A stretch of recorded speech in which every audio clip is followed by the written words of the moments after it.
Ludovine de la Rochère, bonsoir. Bonsoir. Présidente de la Manif pour tous. Vous n'aviez pas appelé à voter François Fillon, mais vous étiez dite très satisfaite de sa victoire au premier tour.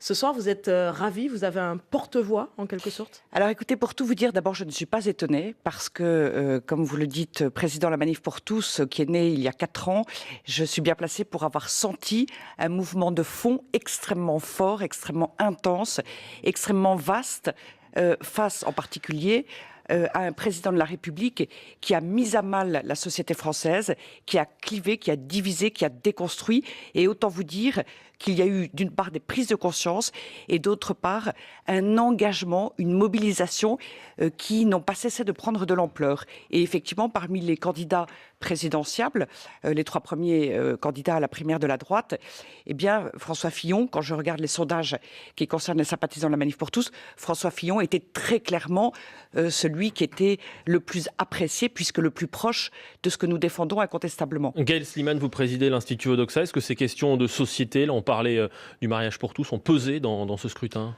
Oui, bien évidemment. François Fillon a réussi une synthèse parfaite, je le disais tout à l'heure, à la fois en séduisant sur un programme de droite qui plaisait tant sur l'aspect économique et le libéralisme assumé économique qu'il prônait, que sur le plan des valeurs.